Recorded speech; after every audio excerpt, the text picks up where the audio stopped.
Okay, Nathan, we're good.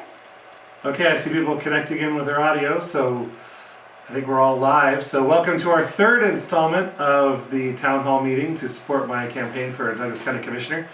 I am Nathan Tolbert. I've been a resident of Douglas County for over 30 years and am trying to see what I can do to help out and the situation with the Boulder County Commissioners, and would appreciate your vote. So we're going to follow our same format as we have.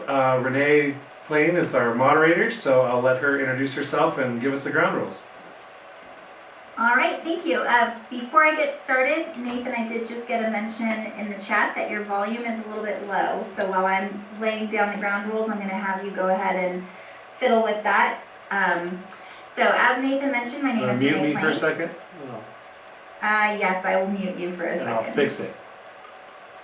As Nathan mentioned, I'm Renee Plain. I'm the co-owner of In Plain Sight Marketing, and I have moderated the last two town halls, and we'll keep moderating these guys. Because I have three crazy kiddos at home, I'm going to keep my video off because they are most definitely wanting to get video time these days. The purpose of tonight's event is for you guys to have an opportunity to get to know Nathan and ask him questions, and for him to have a chance to connect with you guys, his neighbors, in a safe way. Some general information for tonight. We do have everyone muted. I am going to unmute Nathan in just a moment. But we have everyone muted for the town hall tonight. If you have any questions, please make sure to use the chat. Hello. We are recording, so we can put these up on his website and social channels for anyone who is unable to attend. This is going to be the plan for future town halls as well. And questions, we have received some questions via email, and we'll answer those tonight, as well as utilizing the chat box in Zoom. We are going to stick to that 1 hour mark, and to keep us on track, I'll be making sure to watch the clock because we want to be respectful of your time. Nathan, I'm going to go ahead and unmute you. Oh, you unmuted yourself. I did, because I was trying to give you I think I'm good now. Perfect. Is that better? Yeah, that sounds great to me. So let's go ahead, and this isn't a question that came in via email, but one that Nathan really wanted to address tonight is, you know, the governor announced his phase 1 plans this afternoon that take effect this weekend, and so we wanted to get your thoughts on that, Nathan. Well, I think it's great. I think it was something that almost had to happen because I feel like people weren't going to wait much longer. There was even a video of a hairdresser opening up already, so there was things like that were coming up, and I kind of feel like in general terms that we are smart, intelligent people who now are very well aware of the risks and what's going on, and we can take the appropriate actions to protect ourselves and our neighbors.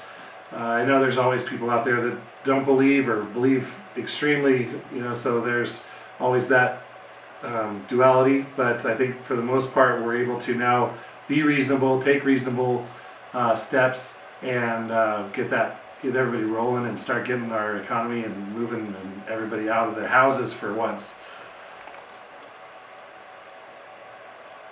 And I think that's a great segue into this one as well. Is, the county's budget was discussed today during the Board of County Commissioners meeting. So how would you handle going through the budget and dealing with the shortfalls that are going to be coming due to the past few months of shutdowns? So that's one of the things, I've always said that I am not, I'm hitting red here. Okay, there we go. I don't come from a financial background. I wish I hadn't said it the way I did in the debate, saying I'm not a money guy. What I meant by that is that I don't come from a background in finance. So what that means for me is that I need to go and do a little more research and understand and talk to other people. And one of my coworkers when I was at the assessor's office ended up being the director of finance in Carson for a while. So I do have people that I can reach out to that are willing to help educate me and get me up to speed on how exactly the budget works. So we do, I feel like, need to start with that zero-based budget, which means everybody's budget is set to zero, and then you prioritize what are your number one needs and put those in first, and then you build up from there, and then you have to balance. At a certain point you get to balancing the needs of one department versus another, and that's where those hard choices come in. It's going to be, I don't think it's going to be anything that happens easily. It's going to take some serious thought, hopefully some clean debate, and figure out what is going to be the best way to move forward. But I feel like that's really warranted, and it's probably the way the budget should be done every year anyway. And I know that is something that Patrick Cates had talked about already. So it's not like it's a new idea, but I definitely believe that's a way that we should move forward with our budget in general. That also will reach out to other things like roads and different things that have always been said that they're underfunded. So that gives you an opportunity to fund those things also, possibly. I mean, we won't know until we get into it, but that methodology certainly rings with me as a valid solution. Question that came in right before we got started that I just saw via email is, if you were a county commissioner today, would you support Douglas County voting to open some businesses even though the governor's plan did not allow them to open? Yeah, I mean, yes, I do. I strongly believe that we were put under a blanket directive by the governor, and I understand why that was. We didn't have time to go, well, what about you and what about you? But we have time now. We have all experienced this now. We've all been living with it, where we can see how our community is affected and how our community is responding. So it seems to me to be appropriate that you would start to delegate that accountability to the counties themselves, because nobody knows better than the people that are in it day to day. So that seems to me like where we should be going. Legally, I'm not sure how that will come down. I would defer that to the sheriff about what he's going to enforce, and how we direct that. I mean, that could be a touchy subject for him. I'm not sure how that would work. I guess I just threw him under the bus. So there you go, Mr. Coverly. But yeah, I definitely am for it. I think that's the way we should be looking, and we should be allowed to handle our own business since we are capable of doing that. So this came in via email. How do you feel about Monday night's virtual town hall debate? Definitely a different format for debate, and what were your thoughts on that whole experience? Well, this is all new for me. I mean, I say that I'm not a politician, so that debate was perfectly normal because I don't know any better. But I think it went fine. You know, I know looking back, there were some things that didn't come out the way I wish they would have come out. And there were some things that I wish I had said instead of things I hadn't said. But I think, you can't be perfect in that situation. It was live. Everybody had the same opportunities. I think everybody, stumbled a little bit, and I think everybody shined a little bit in their own ways. So I think it was a pretty good result. I think you were able to finally see one person against the other and see which person represents your views. So that was a good thing to get out there. So yeah, mostly I'm saying that it was a positive. I was just who I am and answered as best I could, and I hope that came through to everybody, because that's how I'm planning to be moving forward. A question that just came in via chat. What do you wish you had said? Well, there were in some of the different topics.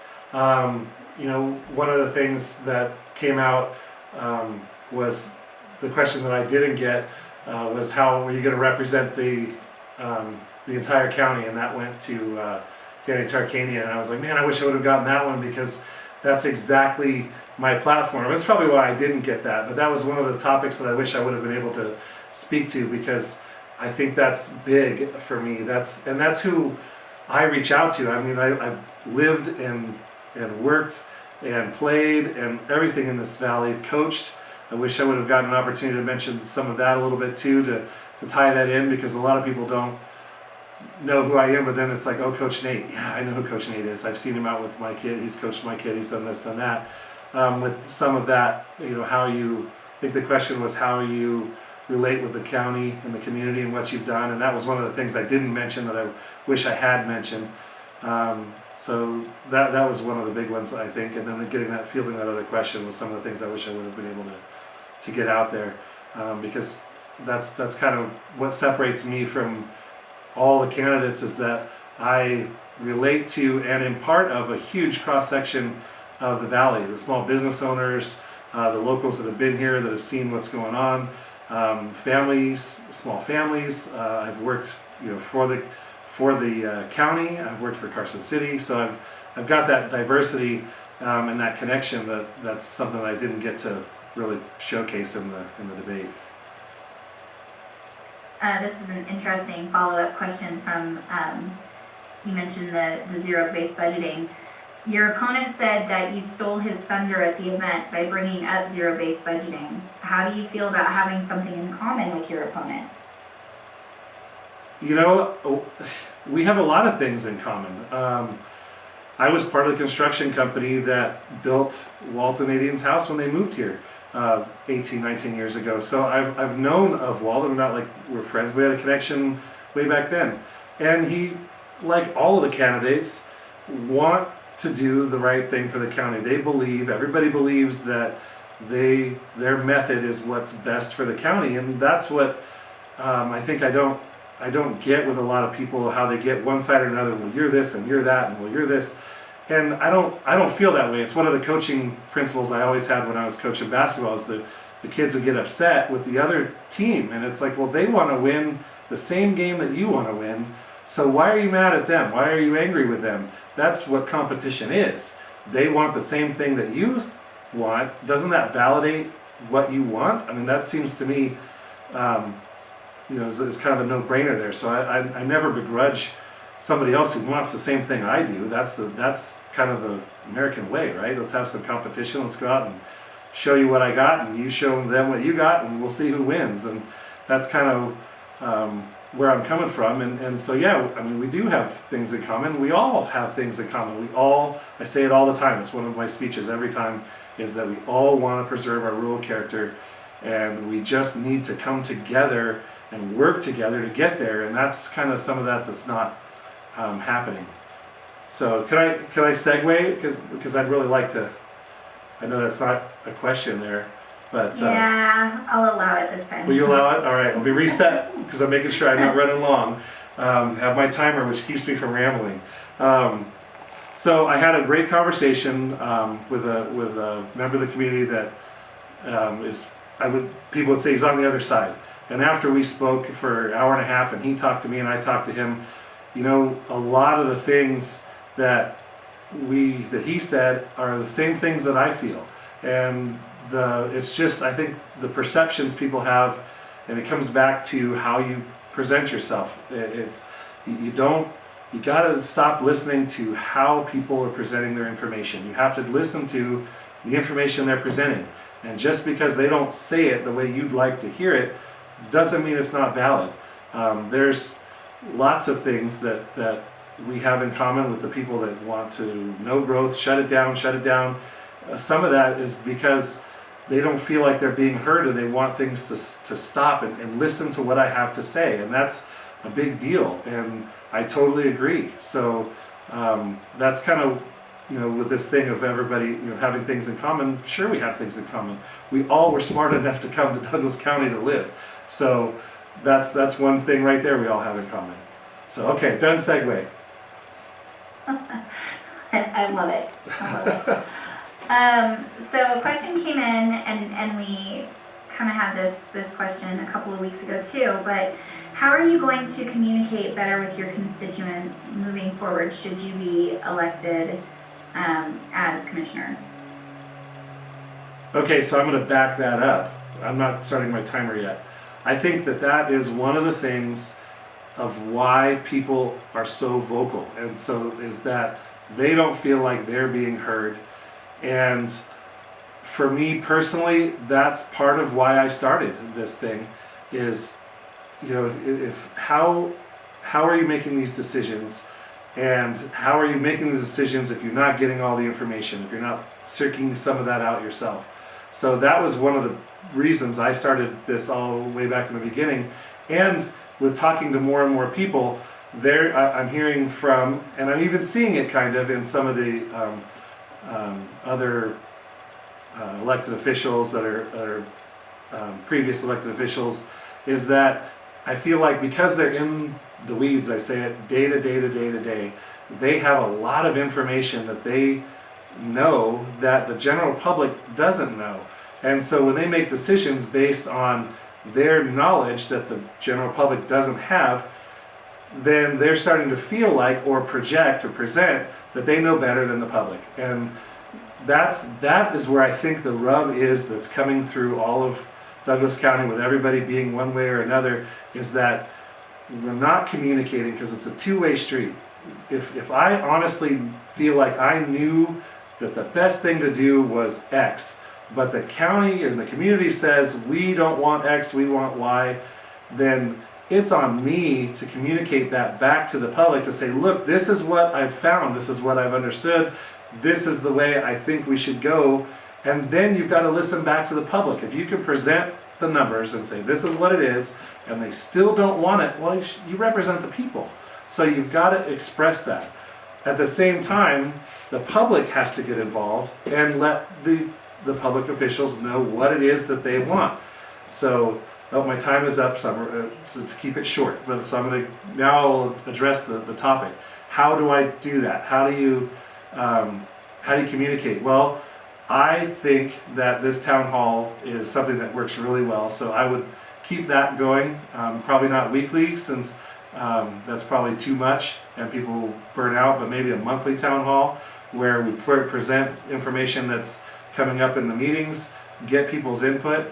But you also realize that we have a large retired community, and they're not going to be necessarily on the virtual world all the time, so how do you reach to them? So maybe we could get a column through the Record Courier that says, hey, rotate through the commissioners, something like that, in every week's, that says, here's what we're seeing, here's what I'm seeing, here's my point of view, and let me know what you see, and maybe we can direct those comments maybe through the paper back to the commissioners.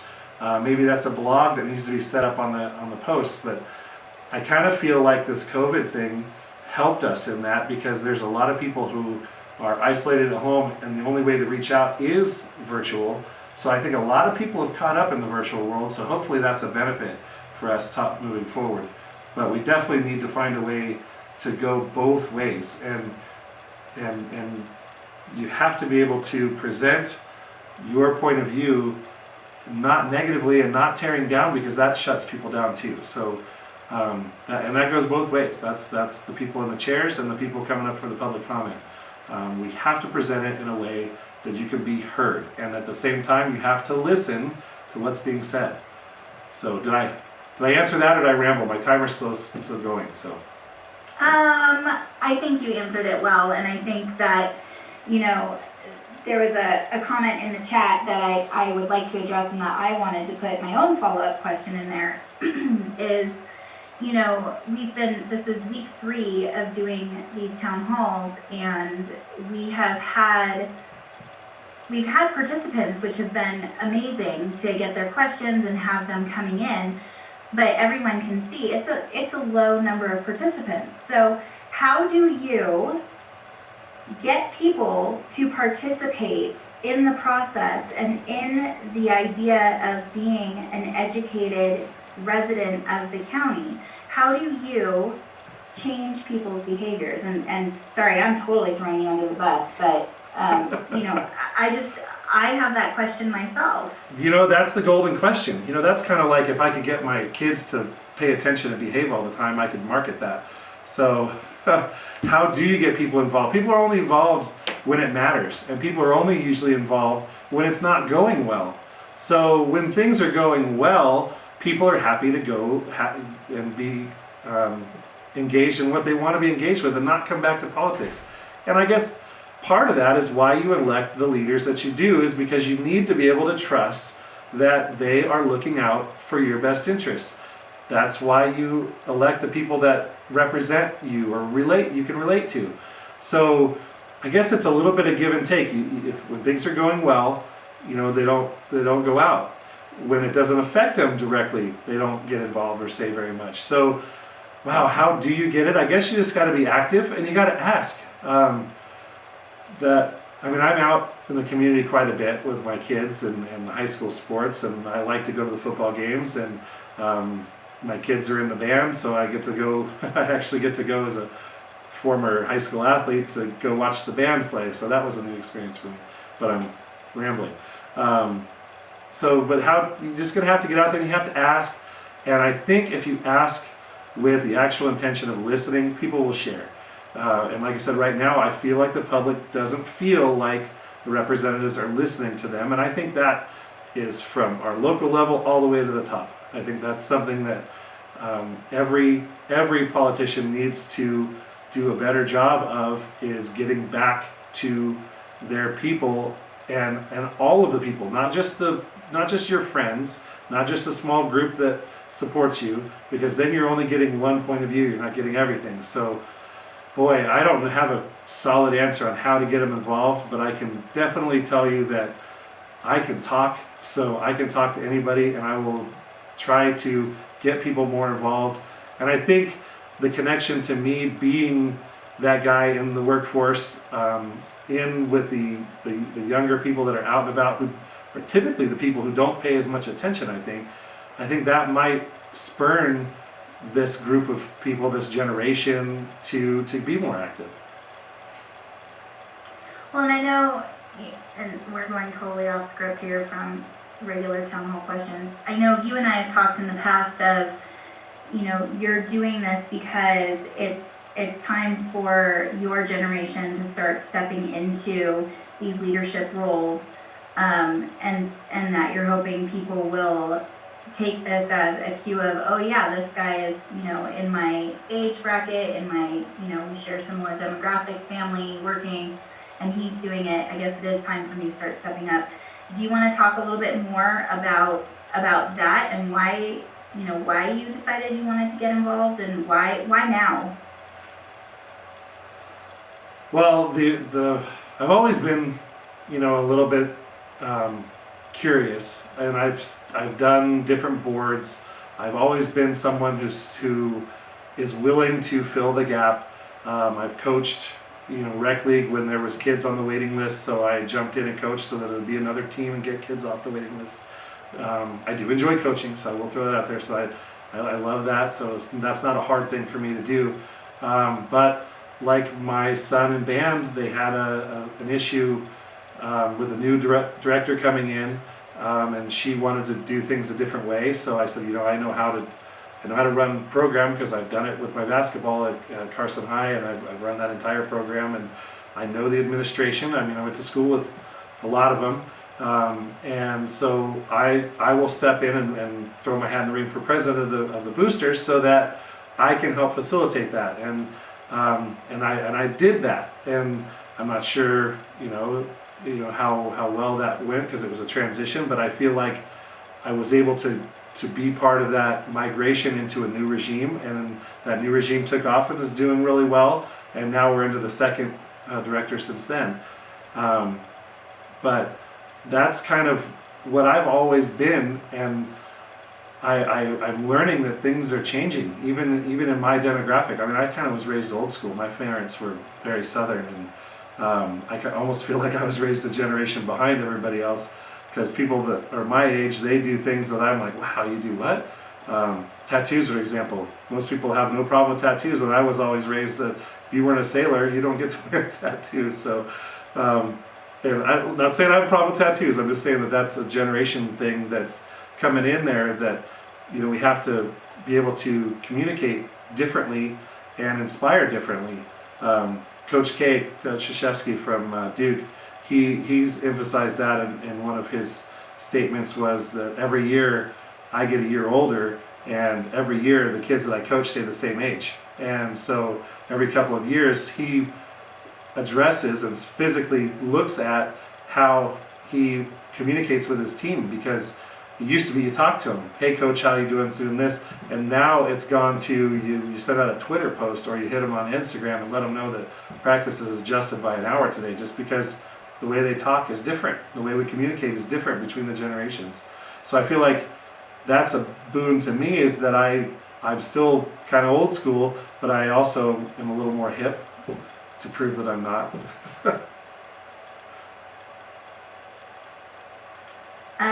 This one just got sent to me. So there's chatter that you have received money from a PAC to the tune of $27,000 split between you and Larry Walsh. Have you actually received money from the Douglas County 2020 PAC? Did you know about the mailer? And someone sent me an email, like as we were in this town hall, with some videos put out and sponsored by the Douglas 2020 PAC. So did you know that those were coming? Did you receive money? What's the status of that? No, I didn't. I didn't know there was a video. I guess I have to Google myself. Somebody send me that link. I would like to check it out. Yeah, I had no idea that stuff was happening, and we're not allowed by law to actually communicate with any kind of a PAC. So no, I did not know. I have not gotten a check from the 2020 PAC, and all of that is public record anyway. So when all that reporting goes in, you can double check. But I have gotten donations from various people. I've gotten endorsements from various, and I've always said that I am not going to deny anyone who would support my campaign if they are living, working, contributing to the Douglas County community, because that's who you represent in the end. I got a comment today because I have a sign up that's sitting right next to a Democrat for assembly, and I know her personally. I mean, the two have nothing to do with each other, but I was offered that location. I didn't ask for it, and I'm like, absolutely. I have a sign left, and that's a great location. He said it's a great location. You should put it up, and so I did. I'm not going to deny anybody, because I didn't even ask him his affiliation. I don't know if he's Republican, Democrat, Independent, but if I'm elected, I represent him just as much as anybody else. So I'm not going to apologize for taking any kind of a campaign contribution from anyone, because they all have value. We are all in this together. We're all from Douglas County. It doesn't matter who we are, and I am really proud of the broad range that I have received donations from endorsements from, and people that say they're supporting me and that will vote for me.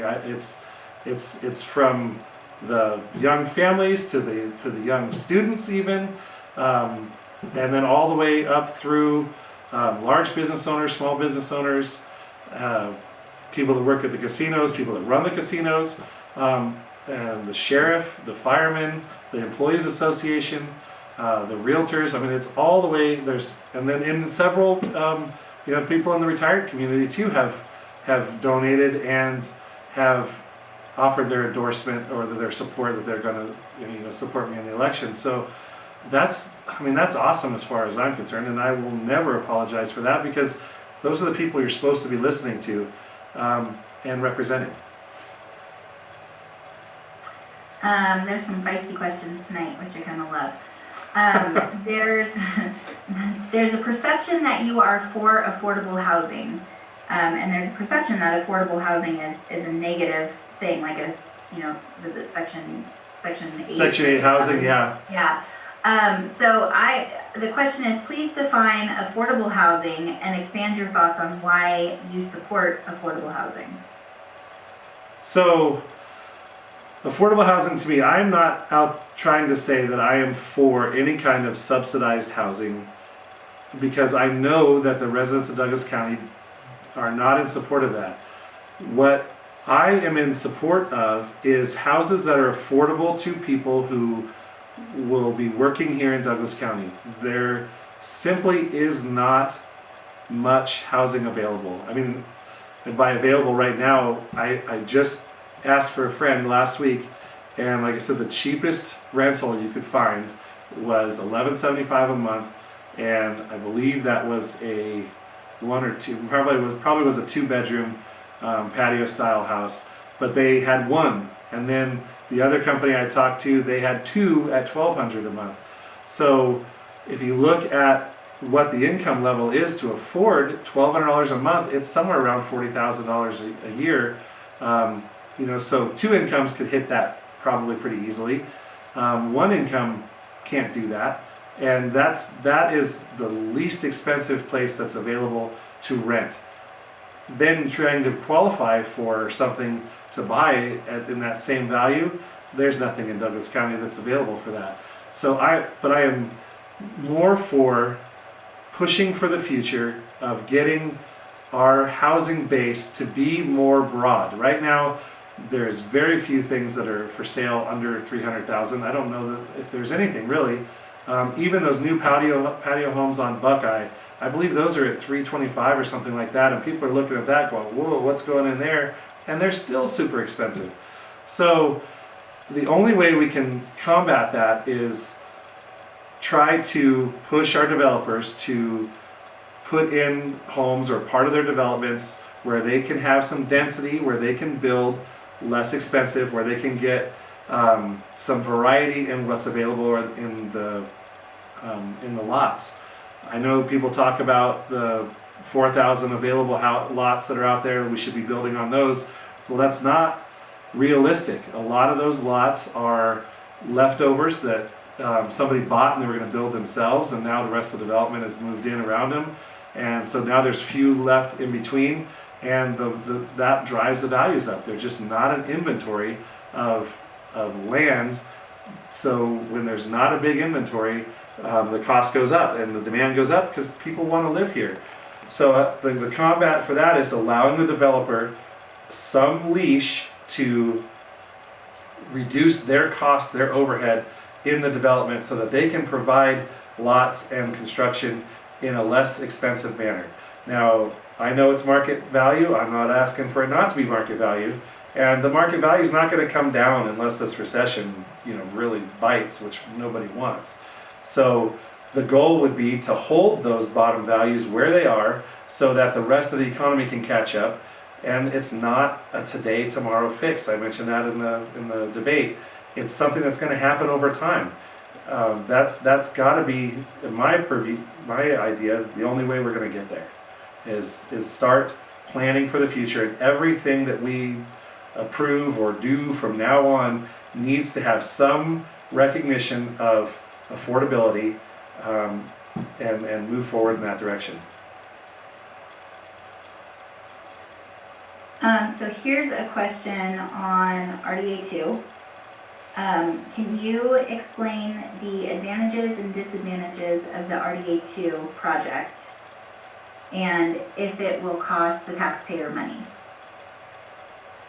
So RDA 2, what that does is it caps all of the taxable value that we have today, and that value stays in the general fund.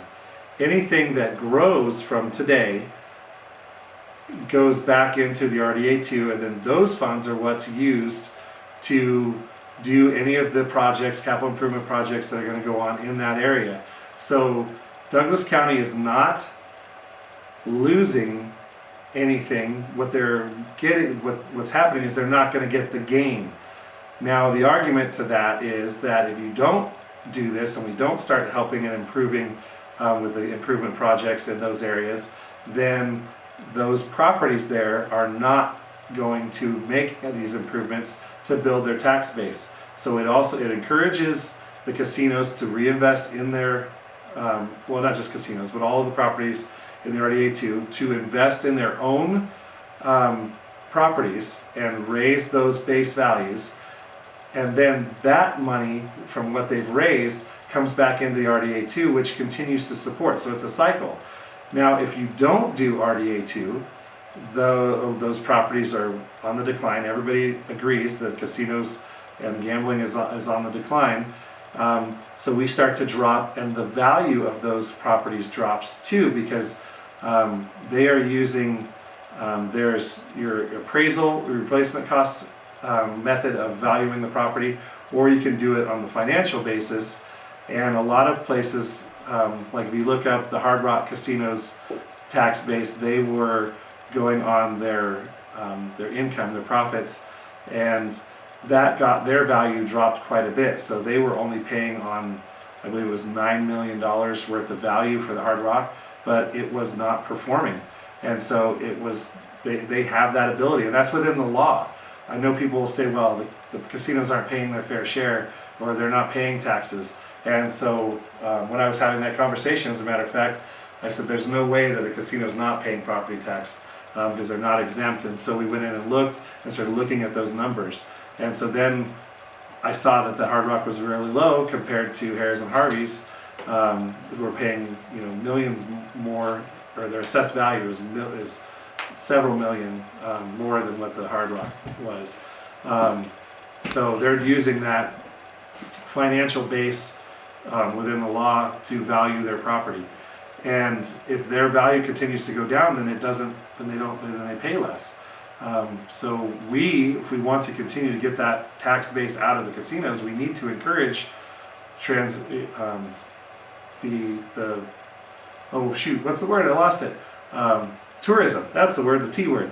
We need to encourage tourism because that's what benefits the Tahoe Basin up there. So, and Douglas County. I mean, we are a tourism-based economy. There's no way of getting around that. So that's kind of how that circle works in a nutshell, without getting into the nuts and bolts of it. But philosophically, that's the way the RDA works. And RDA 1 was a huge success. I know that people say, well, we needed to get rid of it, and that's because it had run its course. Getting those stores up there on the hill was a direct result of RDA 1. And now they're where people wanted them. They're not down in the valley. They're up on the hill, so they're not obstructing the view corridor that everybody enjoys so much. And so why is it okay for us to do it on the north end, but then we don't want to do it up at the lake? So that's kind of how that RDA section is going. So yes, in theory, I am for helping out and doing things that encourage all of the county.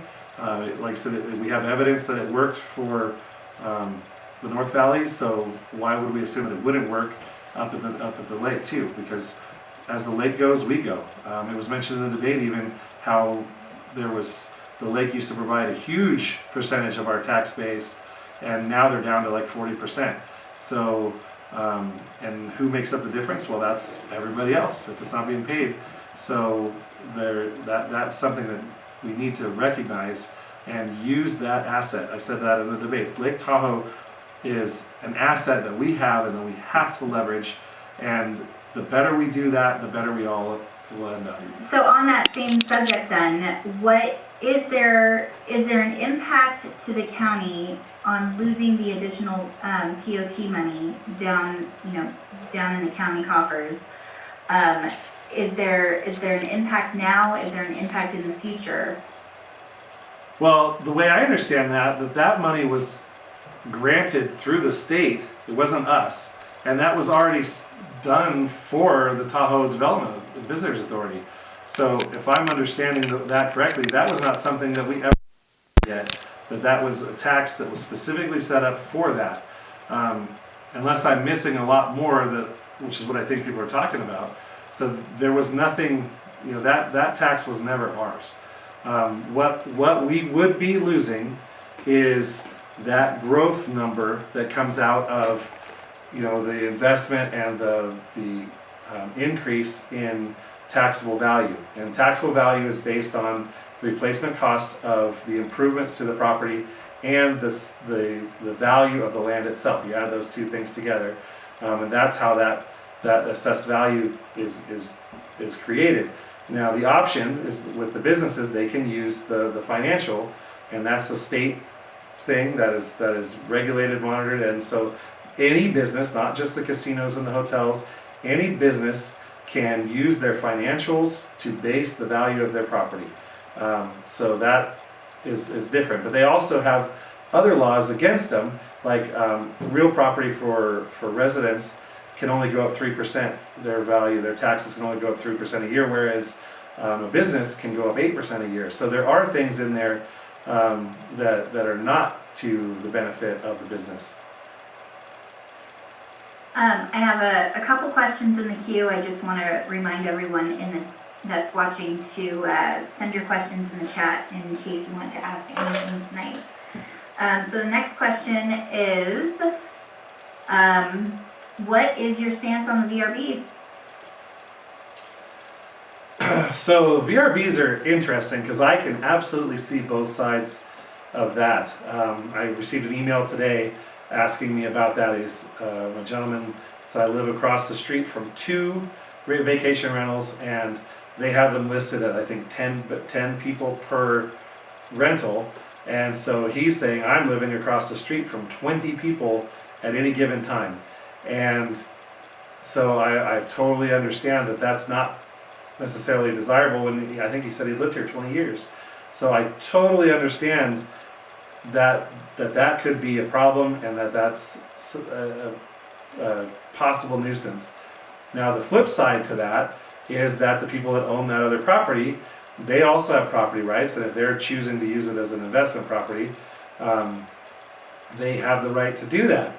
Now, the good thing about all of this is that Douglas County does have an ordinance where you have to get a permit to do that, and there are fees involved, and there are requirements. If you're having more than, if your rental is allows more than a certain number of occupants, you might have to put in fire sprinklers, and there's other commercial type regulations that you'd have to meet in this residence. So that is a good thing. Plus, if the people are causing a problem, whoever's renting, if they're throwing a big rager or something like that, they are regulated by the sheriff's department. So that is one that you actually can call the sheriff if that's something like that's going on. Now, flip it back to the person that's lived there 20 years. Now he's forced to call the sheriff. So it is definitely a touchy thing, and I believe everybody has valid points. At this point, we do have a mechanism in place, and I know people don't like it that there might be a VRU right next to them, but right now there's no way to stop that, nor would I necessarily endorse stopping it because people have rights. It's kind of like being upset that somebody built behind you because they blocked your view. Well, there's no way to preserve a view. We don't have any view ordinance in Douglas County. Now, if you don't like it, this is America. You can present and push forward and try to get those changed, which is what I would encourage anybody to do if they are being adversely affected, and let people know what those effects are so that we can address it and see what we can do to fix those problems. And it's going to come down to communication, and it's kind of the baseline of everything it seems like I've been pushing, is we've got to be able to talk about it and find something that's going to work for everybody.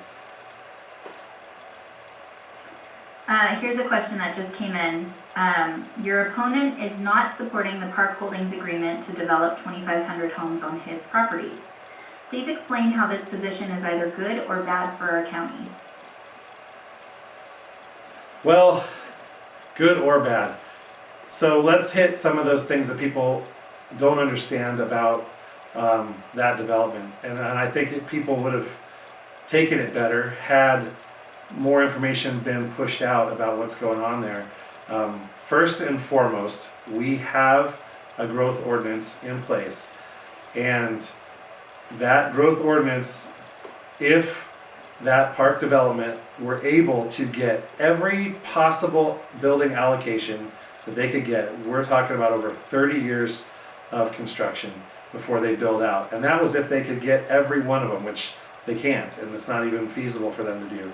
So with them getting a reasonable portion of them, we're looking at somewhere between 40 to maybe 50 years to build out that entire 2,500 homes. Now, that still means we're going to have that impact over 50 years, or 40 years. We'll just go in the middle, say 40. So that is what I'm talking about, is that we have to have some foresight and say, no, they cannot build 600 homes next week, even though there's the backlog and what we could get this year. It's just not feasible. Our market won't hold it. It's not a realistic thing. So I don't think a lot of people realize that this was another development project that will be built over time, and that what that project is even proposing. Nobody's asked, well, what are you doing? They just said 2,500 homes. Oh my God. And that project right now, they're pushing and investigating doing Niagara Hood. So they are looking at preserving our rural character within their design of that entire development.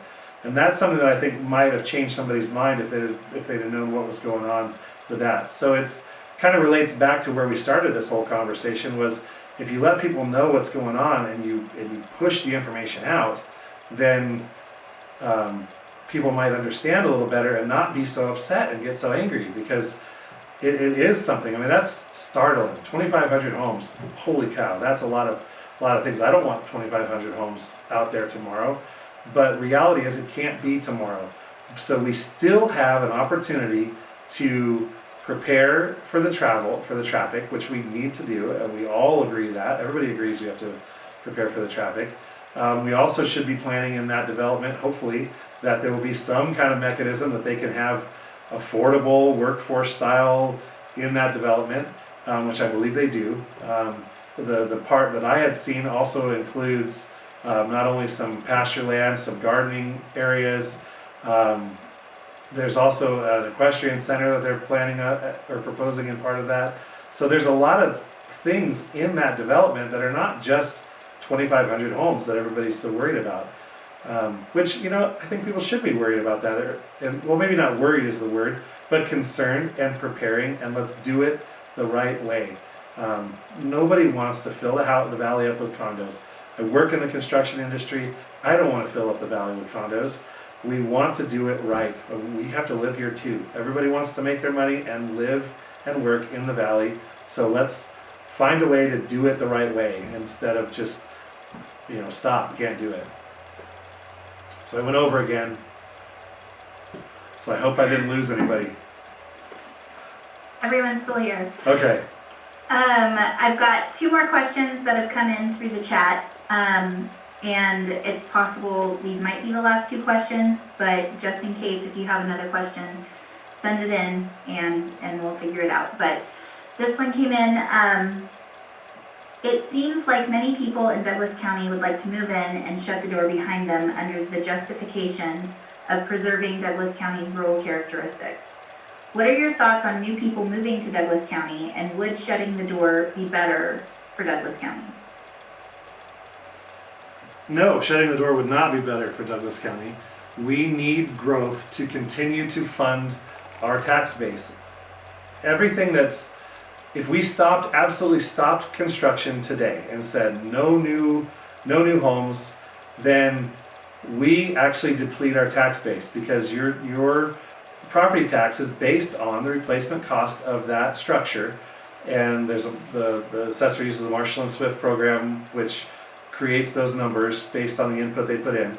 But it's also depreciated 1.5% per year. So if we stop construction today, we will lose our taxable value by 1.5% every year. That tax base drops. We must have new construction to continue to increase that tax base. Otherwise, everybody's taxes go up, because the cost of services and the cost of running the government go up. So we need to increase that tax base. It just has to happen. We need growth.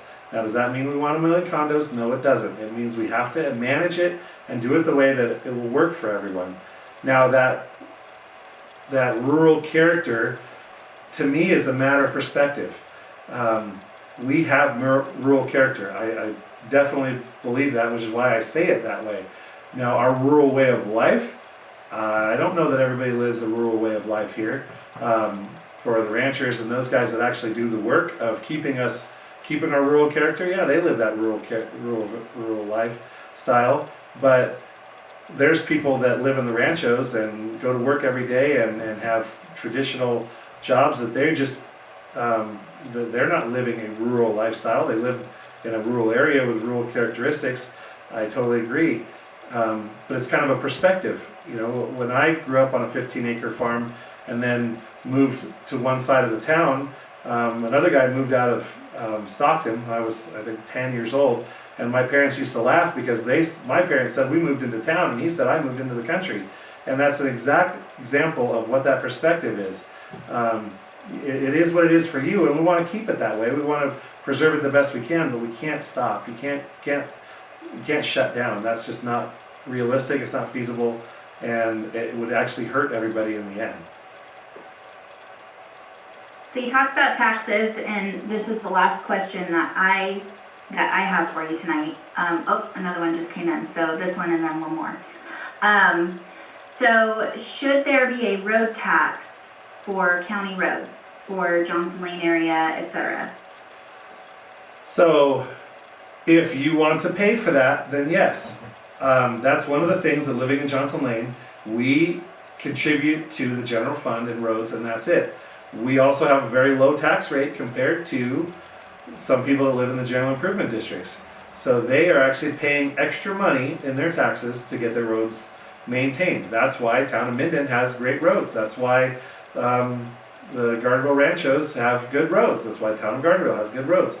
And Indian Hills, because they pay into that and their GIDs maintain that. So we don't have that in Johnson Lane. We are, what's the term? I guess rural area of town. And so if we wanted to take more from the general fund to repair the roads in Johnson Lane, well, the town of Minden people are going to say, whoa, we're paying for all of that, plus we're paying for our own. You guys should pay for your own. So that is a tough issue. Now, they have been putting more money into the funding. That's been pushing forward. I talked to the street superintendent, and he explained to me how that's working, how they're getting more done.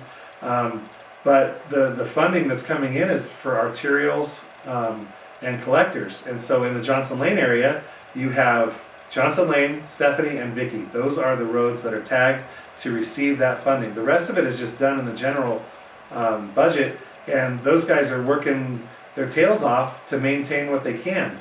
And are they doing it to the satisfaction of the people? No.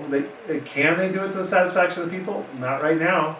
So where do you go? Where do you pull that money from? Because the people in the town rightfully are going to say, well, we don't want to kick in more money for you out in Johnson Lane. You guys should kick in your own. So it's kind of a squirrely, slippery slope there when you talk about the roads. Plus, we have roads that are in a condition that are below, I believe he called it a 500, so between 1 and 1,000. Once a road hits below that 500 number, well, the county doesn't maintain it because they're actually throwing good money after bad. And there are a lot of roads that are hitting below that 500. Plus, then you throw on top of that all the roads that were repaired with grindings because they redid 395, they were able to get those grindings. Well, there's no standard detail for how to repair a road with grindings.